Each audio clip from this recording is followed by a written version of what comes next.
Al sureste del primer cuadro se encuentra la Calzada de la Viga, un transitado eje vial que forma parte del camino diario para miles de personas y una frontera urbana entre diversas colonias y barrios de larga historia. La vida cotidiana del Rumbo transcurre junto a ríos de autos y de personas, y es difícil imaginar que antiguamente este fue un canal que comunicaba a Xochimilco con la Ciudad de México y que todavía a inicios del siglo pasado, por aquí pasaban las chalupas cargadas de frutas, verduras y legumbres que abastecían sus mercados. Una de ellas aparece en esta imagen cercana a 1900, frente a un par de negocios que se han perdido en el tiempo.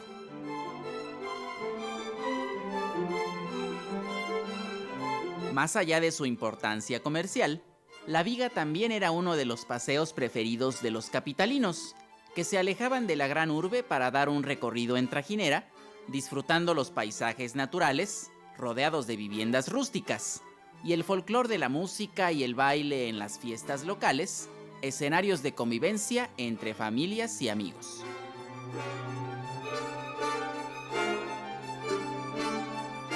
A mediados del siglo XIX, Casimiro Castro dibujó el canal a su paso por el pueblo de Iztacalco, en medio de un paisaje rodeado de chinampas y vegetación. Al centro estaba el Puente de Santiago, que hoy corresponde a la avenida del mismo nombre, y también destaca el buque de vapor que ofrecía viajes turísticos entre México y Chalco.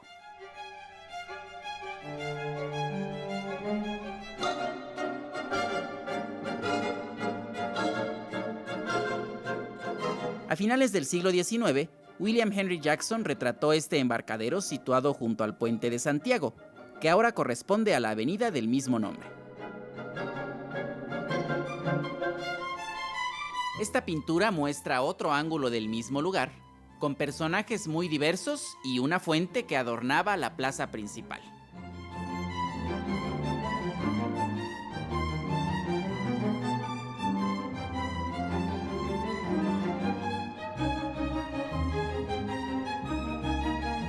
Del lado norte de la plaza, esta construcción y su portal continúan en pie, ahora ocupados por cafés y restaurantes. Es la puerta de entrada a esta población de origen prehispánico, la Casa de la Sal, donde se cruzan los ecos de distintas épocas y el sonido de las campanas sigue marcando el ritmo de cada día.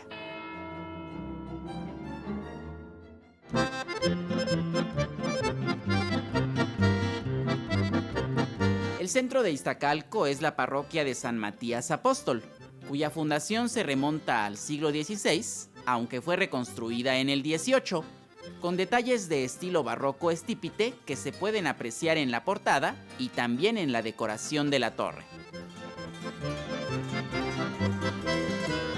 El arco de piedra que da acceso al atrio es el símbolo del metro Iztacalco, ubicado a unas cuadras. Y en esta fotografía de 1873, un grupo de mujeres se reúnen junto a la fuente, en una postal que contrasta con la actualidad. Aunque el interior del templo ha perdido algo de su decoración original, aún se pueden ver las huellas de su pasado en los detalles de la nave principal, con varias figuras muy veneradas por los pobladores locales, además de la capilla anexa, que conserva antiguos relieves y pinturas con diversos símbolos religiosos enmarcando la cúpula, e inscripciones que mencionan a las mujeres de la narración bíblica.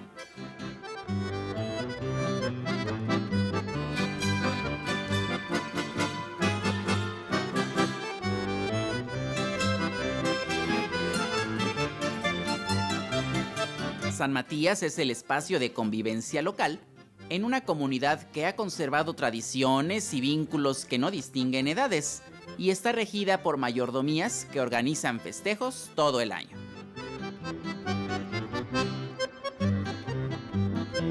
El portal de peregrinos nos recuerda que este conjunto albergó un convento en la época colonial. En el interior, el claustro es una estructura atemporal y continúa siendo un remanso de silencio en medio del ajetreo cotidiano. Las paredes conservan algunos fragmentos de pintura mural, con versos alusivos a su pasado franciscano.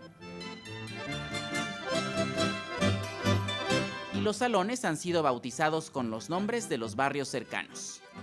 Desde las alturas, los límites entre ellos se pierden por completo, y solo quedan las cúpulas y las torres en el horizonte, unidas a las expresiones más visibles de la modernidad.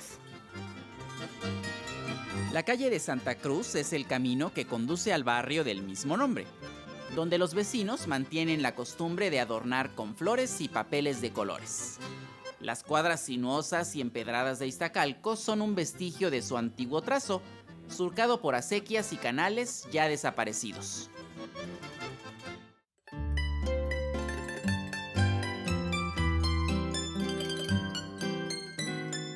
En la esquina con Amado Nervo se levanta la iglesia de la Santa Cruz, edificada entre los siglos XVII y XVIII.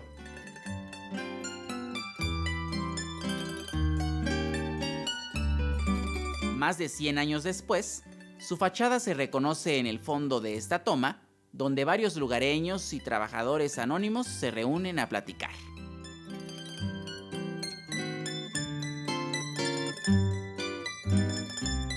A unos pasos está la Ermita de la Cruz, llamada popularmente la Gualupita, que resalta por sus pequeñas dimensiones, con una cúpula añadida al diseño original y una decoración muy sencilla.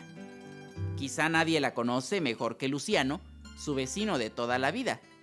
La casa donde nació se ubica a espaldas de la capilla y desde ahí ha sido testigo y también protagonista de los cambios del barrio, que a pesar del tiempo todavía guarda su esencia.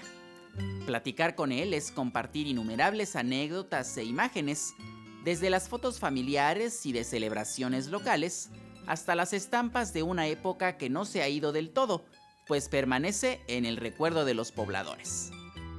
Esta, por ejemplo, nos lleva a navegar por el canal de Tezontle en la primera mitad del siglo pasado, donde las embarcaciones repletas de hortalizas han dado paso a las rutas del transporte público.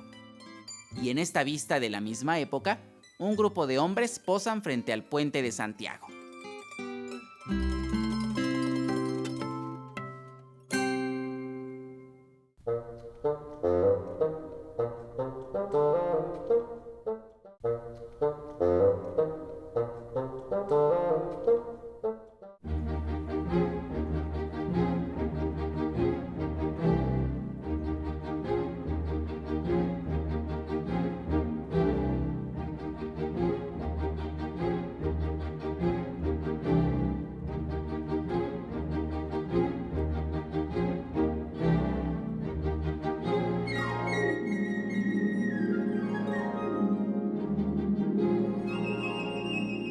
Para 1928, el panorama en La Viga seguía siendo el mismo que motivó la construcción de casas de campo y veraneo en la zona, como la llamada Quinta Pachuca.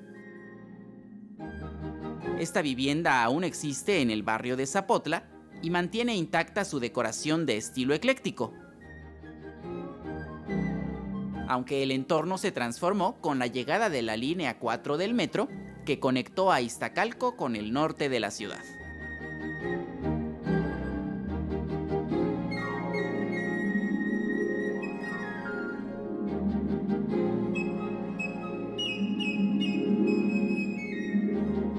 Luego de atravesar Iztacalco y Santa Anita, el Canal de la Viga hacía otra escala en el cruce con la calzada Chabacano.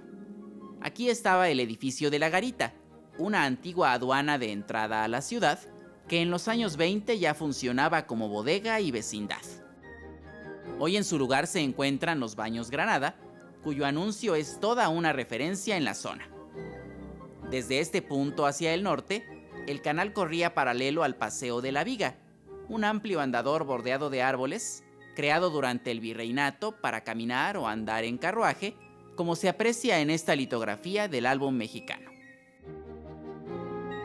Actualmente, por la calzada corre un parque lineal, que incluye áreas peatonales y deportivas, además de un campo para la práctica de skateboarding.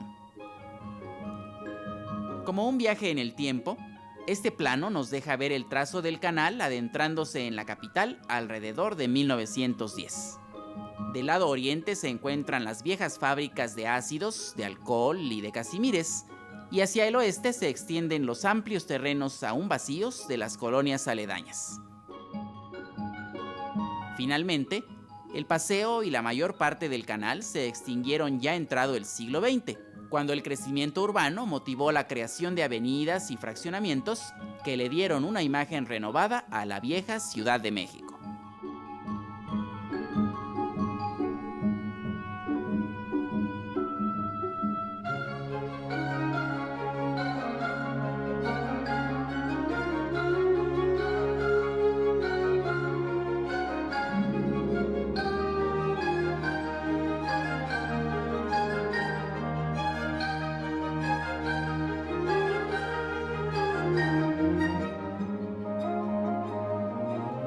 Sin embargo, otra amplia sección continúa con mucha vida al sur de la capital, justo en los límites de Coyoacán e Iztapalapa. Se trata del Canal Nacional, donde por momentos el tiempo parece estar detenido. A lo largo de varios kilómetros, la iniciativa de los vecinos ha logrado el rescate de este espacio, que poco a poco se ha convertido en el hogar de varias especies de aves, de peces y de plantas. También es una ruta ideal para caminar o hacer ejercicio, cuya vista contrasta con las vías rápidas y las colonias que lo rodean.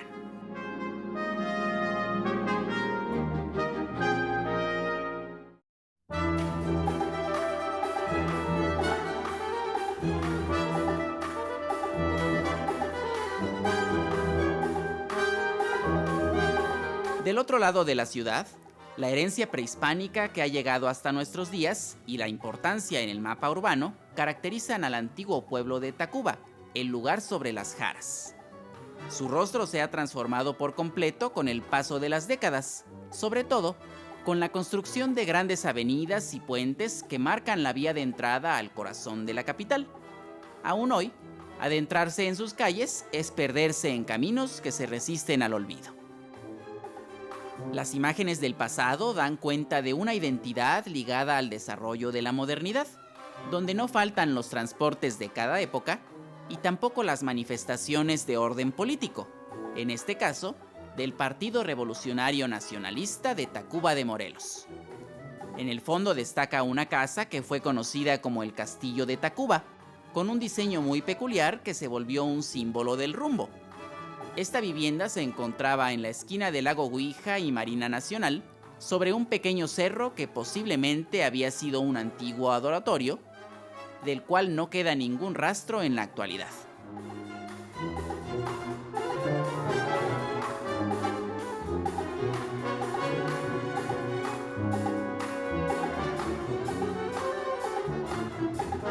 El centro de Tacuba es el templo de San Gabriel Arcángel, cuya imagen actual se remonta al siglo XVIII, con una fachada de estilo barroco que muestra los emblemas de la orden franciscana.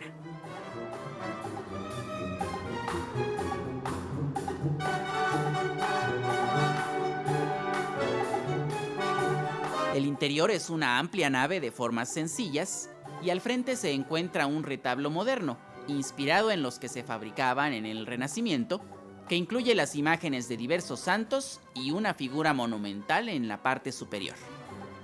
El culto más arraigado es el del Santo Niño de los Milagros, que recibe de la gente todo tipo de regalos y juguetes, y cada 4 años se viste con la camiseta nacional para apoyar a la selección mexicana en el Mundial de Fútbol.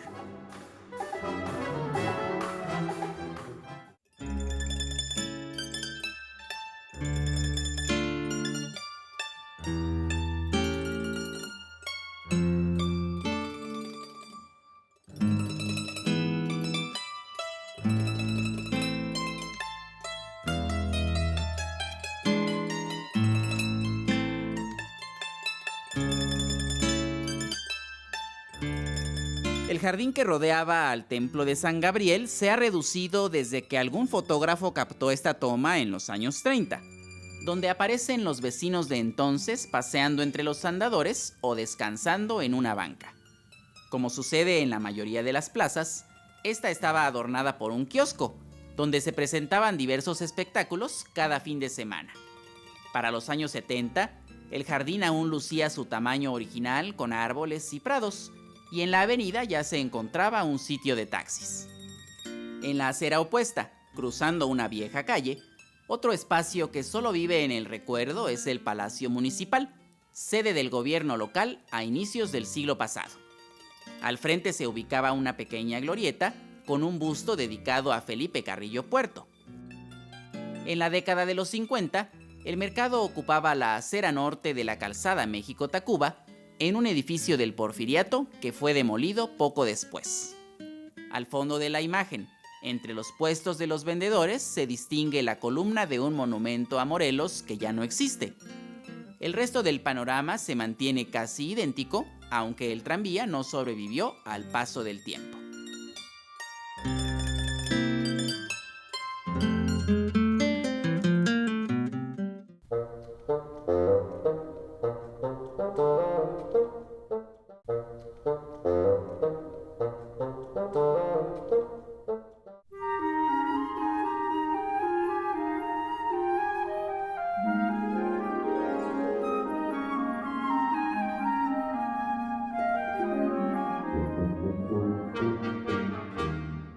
Así se veía el cruce de Golfo de Adén y Lago Hurón en los años 50, cuando pasaba por aquí una línea de camiones.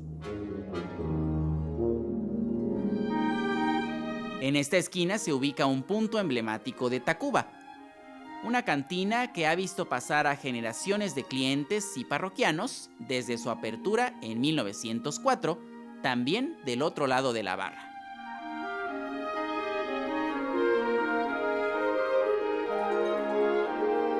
Esta cantina se inauguró al mismo tiempo que la zarzuela de José Elizondo, que lleva el mismo nombre, y aún hoy es difícil saber cuál fue bautizada primero.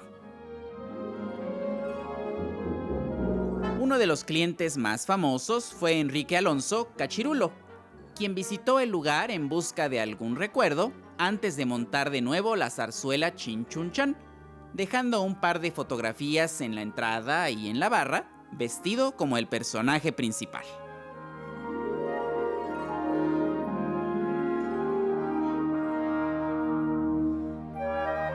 El interior de este negocio es un templo dedicado al culto a Marilyn Monroe, gracias a la iniciativa de su dueño, Mario García, quien lleva aquí toda una vida.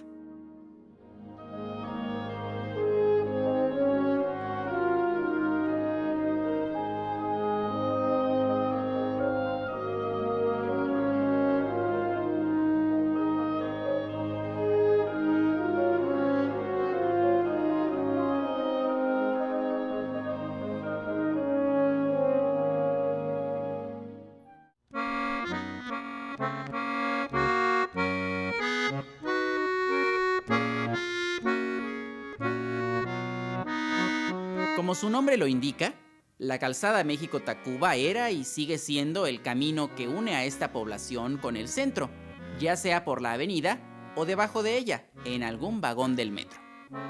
Una escala en el recorrido es el barrio de Popotla, cuya historia está marcada por los relatos de batallas y conquistadores, como atestigua este mural en una de sus paredes.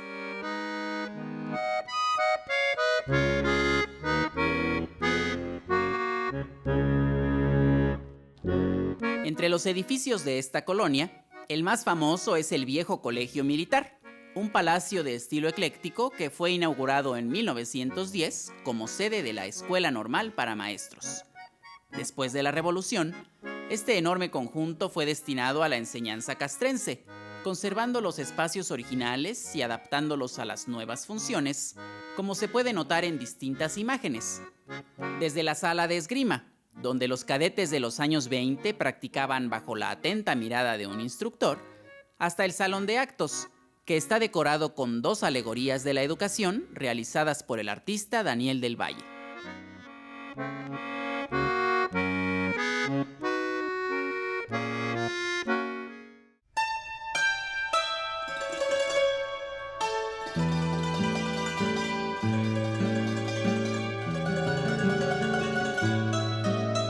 símbolo del barrio son los restos del árbol de la Noche Triste, donde se dice que Hernán Cortés lloró la derrota sufrida el 30 de junio de 1520.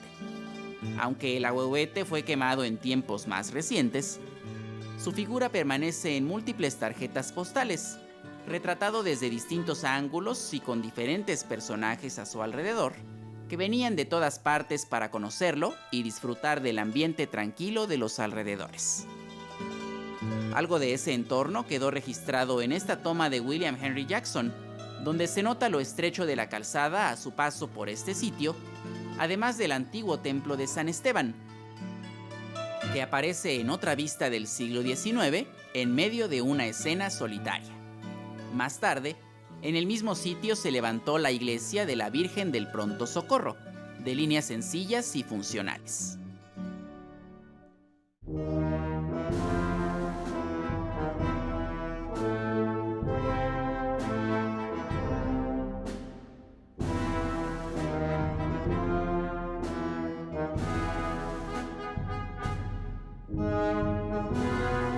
La leyenda de la Noche Triste también divide las opiniones, pues según algunos, el verdadero árbol es este, que todavía se puede admirar en la esquina de Marina Nacional y Golfo de Bengala.